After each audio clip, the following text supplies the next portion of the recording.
Well, well, well, if you're liking horses, this panel quilt is going to be for you. Dorothy brought this over.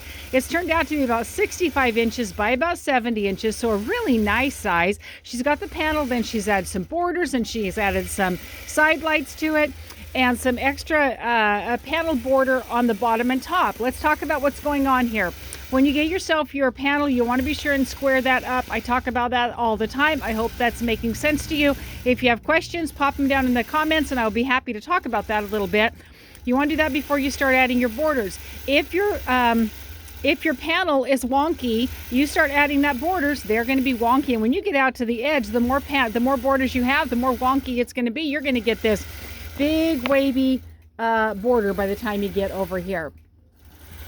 Great coordinating fabrics to go with it. Don't you love that? She's got the horseshoes and she has the running horses in between, and all of the fabrics really coordinate so nicely with what she already has going inside of here. Let me talk about this. This is like a long border print, and she has this on the top and the bottom, and I do love that she has the horses running the correct direction. This one's facing up and the one on the top is facing up. So well done in preparing that.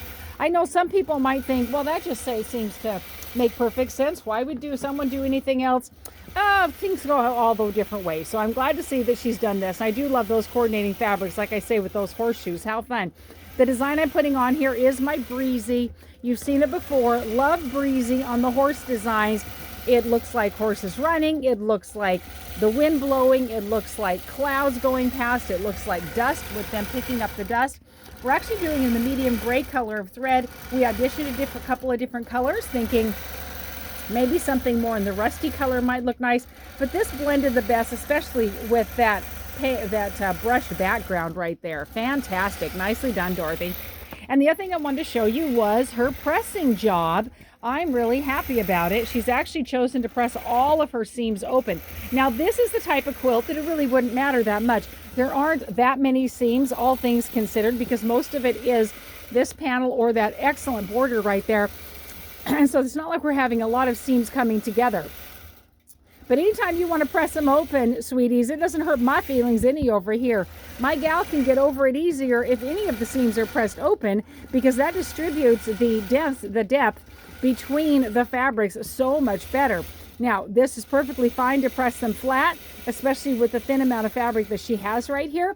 And there's not a lot of nesting here, so that's not something that she would have had to worry about. But in this case, I do love it being pressed open, because that's just going to make it so much flatter on the top of the quilt. The better pressing job you do, the better it's going to turn out over here on the Quilting Studio. And I always say that if you want your quilt to be quilted, if it needs to be quilted, it needs to be quilted right. And that's over here at the Quilting Studio, where I have almost 3,000 designs, and I have dozens and dozens of colors of thread that you can choose from.